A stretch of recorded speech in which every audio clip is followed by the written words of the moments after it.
What's up everyone and welcome back to the channel. Today we have a lot of news to talk about. This is really exciting. We have a new patch note for the upcoming update this Thursday. Really exciting news, and also I don't know if you noticed it, if you launched the game today already, but if you have a look to the launcher, we have a new screen here and this is really exciting. As you can see, we are probably gonna have the new factions soon. Here we have new heroes to the right fighting against the ocean faction to the left, and probably this is gonna be the next mythic hero we are gonna have. So probably it's gonna be an DPS, I guess, because it has a spear. And guessing about the design, probably he's gonna be a single target damage dealer, providing some burns and maybe HP burnings to the target, dealing a high amount of single target damage. I think this is gonna be that, and two other heroes behind, so probably a legendary hero here, and there an epic hero. I don't know, but it looks pretty interesting, right? Tell me what you think about that in the comment below. What do you think they are gonna do? So let's go back to the patch notes. So this is the banner we are gonna have this Friday with the new skin on Lysander and Chardonnay, and yeah, of course the skins are really nice. I love them, and it's gonna be better for Lysander and Chardonnay. I like it too, but it's still gonna be better. Okay, we have a great bleeder banner here with Grace. If you don't have her, you should pull for her because she is gonna be really strong, but mainly for guild bosses and especially for the weathering cost. This is a weathering cost banner, in fact, because try to use Chardonnay or Grace outside of the guild boss. Good luck. Good luck. I don't know if they are gonna be really efficient in dungeons, because today you have so many stronger heroes for PvE, for dungeons. So I'm using them only in the guild boss at the moment. Grace, amazing to protect your heroes. She heals a lot, she provides a consolidation 2 to your heroes, and she increases passively the bleed damage of your team. So if you want a great support to increase your bleed damage, she is the one. Then you have Lysander and Nidrold. Both are excellent in what they are doing. Nidrold provides some bleeds to the target and deal a lot of bleed damage to the target thanks to that. Lysander provides no bleed at all, but he is gonna deal a lot of bleed damage with his attacks, in fact, and both are really nice. But there is a huge difference. Lysander, you need to play him with a support team with a lot of speed, so the more often they act, the more the damage, because every time a hero in your team is taking a turn, he's gonna pursue the target, dealing a high amount of damage. This is the way you want to play Lysander. Chardonnay is amazing, one of the best hero, maybe better than Grace to increase your bleed damage in your team. He is providing a speed plus 40%, but he's gonna need some the exclusive one for that. He's gonna provide a shield to your heroes, increase the bleed damage taken by the enemy by 50%, which is a lot. And if you have the third exclusive, he's also gonna reduce the attack of the target by 50%, which is really interesting.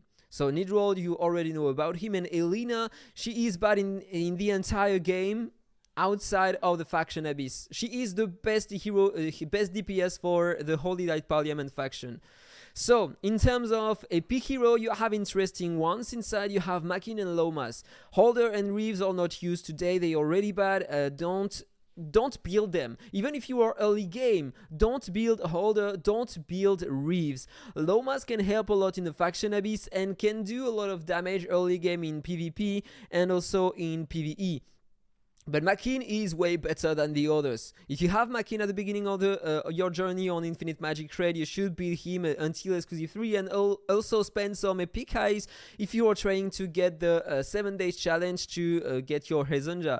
He is an amazing hero. Even today, he is doing interesting damage. I'm gonna do another video talking about him more in detail, also with the new hero Niraid. But even if you have Niraid, he is not gonna be the best bleeder in your team. Nidrold, Lysander, Lucia are gonna do more damage than him, but this is an epic hero, right? So it's interesting. This Friday we are also gonna have the double the legend. So one limited hero summoned, one legendary hero summoned, another is gonna be given for free. It can occur only one time. You only need to reach 1 PD and you are gonna get a legendary hero bonus for free. We are gonna have another echo in rate up from September 11th to September 24th. Bizarre Flame. I'm gonna check that in the game. I think this is the one I need to increase my burn damage. We are gonna see. I'm not sure about that, so let me run the game. If it wants to run. Okay. So let's check in the gallery. Echo, legendary one. I think this is... Oh no, it's not that one. It's Fire Lord support. So what is Bizarre Flame? Oh, it's gonna be a new one. It's gonna be a new Echo. Okay, why not? So to increase our burn damage? I don't know, but it's talking about flame, so who knows? So let's go back here. So we are gonna have a new legendary Echo. And normally we are gonna have also a new epic Echo, but it's written further in the patch note. Free hero regression for Maeve because she is getting a rework, and she looks pretty promising for now. We are gonna talk about that later. Feature adjustments, and this is going to be great for the majority of players of Infinite Magicraid. They are going to add a new division to the championship, and so we are going to have the master division and the novice division. In fact, if you are on the 20 newly opened servers, then you are going to be on the novice division, fighting only against the 20 last servers, and so you are not going to fight against the biggest krakens and the biggest players in the game. And I think that this is going to be really interesting to have that. So you're gonna have more rewards if you start the game. Now, that's pretty nice. Doubled arena coins obtained in Advanced Arena for the 10 first battles you're gonna do in the day. So you can refill, but then it's not gonna be doubled anymore. So it's pretty nice. You're gonna have more tokens every day. This is really nice. I love that. And then you have a new epic Echo, Starlight Afterglow. We have no detail about both echoes that are gonna come to the game, Bizarre Flame and Starlight Afterglow, so maybe it's gonna help us a lot. Optimize the interface of the Elemental City. They are gonna divide it into 2 difficulties, but don't be too hyped. It's not going to change the difficulty. It's just going to be divided into 2 different interfaces, okay? From stage 1 to 60, it's going to be the first difficulty, and 61 to 75, it's going to be the second one. Still the same difficulty as before, just they are going to divide it into 2 different interfaces. They are saying that the difficulty remains the same. Updated the skin of Chardonnay and Lysander, and optimized the skill description of Nerate's passive skill. It's not going to change, only the description is going to change. And now we have Maeve. And this is going to be way better. Look at that. First, basic attack. Deals more damage, the same damage as before, but with 50% chance to reduce the target's defense by 60% for 2 turns. Before, she could control the target, but don't worry because you are going to have the hypnotize passively with another skill. Really interesting. Defense down 60% on a basic attack, dealing a nice amount of damage on a damage dealer. That means if you are using Ben Austin with the Pursuit, then you can provide the defense down 60% with your DPS, and I love that. It's going to help you a lot to deal a high amount of damage against bosses. Can't wait to try that, but if I remember correctly, I don't have her on my account. So hope I can get her soon. So I will be able to try her. First active skill. She's going to deal more damage than before, just a bit more here. And if the target has a slumber mark, this is something she's going to provide passively. She's going to deal an extra damage. And look at the coefficients. If the target has that debuff, 520% extra damage. In total, she's gonna deal 1040% attack damage to the target. This is really, really nice. If the target doesn't have any slumber mark, she's gonna provide Dazzle mark to the target. With the passive here, completely changed. We can have a look here to the what she's gonna do. Each stage of damage dealt by Maeve has one full skilled up, 100% chance to inflict a Dazzle mark on the target. So if you are using that skill, you have basically two chances to put a Dazzle mark on the target. This chance is not affected by effect hit or effect resistance. Each layer of Dazzle mark reduces the target speed by 4%.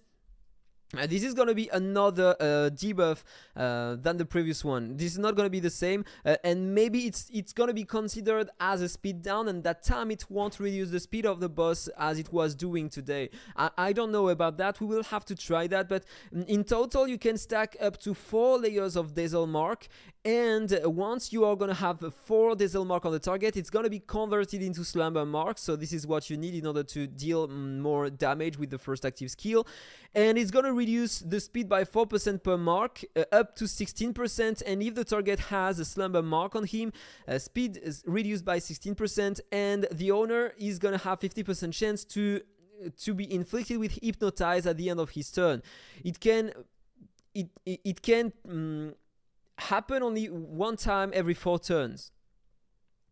It takes effect only when Maeve survives, okay, and targets with Slumber Mark cannot be inflicted with Dazzle Mark, so you can't stack more than 60% speed reduction, which is still a lot because it's a unique debuff.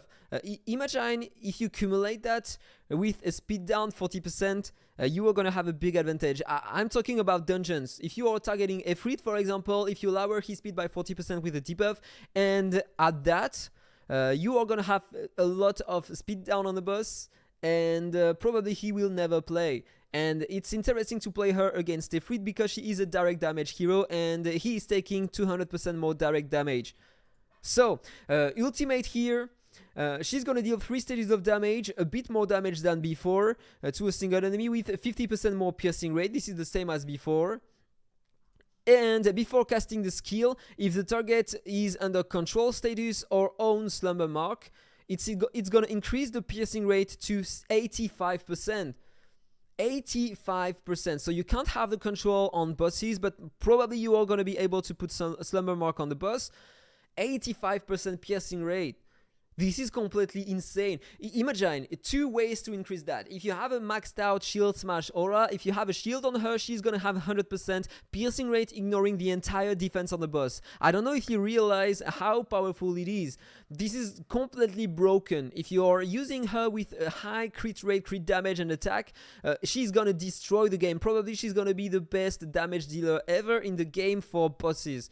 It looks so powerful. Also, if you don't have the Shield Smash aura, you can use AhkTaar exclusive 3 if you have her. She's gonna provide the extra piercing rate to her, and so you are gonna deal a crazy amount of damage to bosses. But you are gonna deal nice amount of damage only if the boss can have Slumber Mark on him. Otherwise, it's not gonna work, and you will have only 50% all the time on bosses. But if it is the case, this is gonna be broken. Exclusive number 1.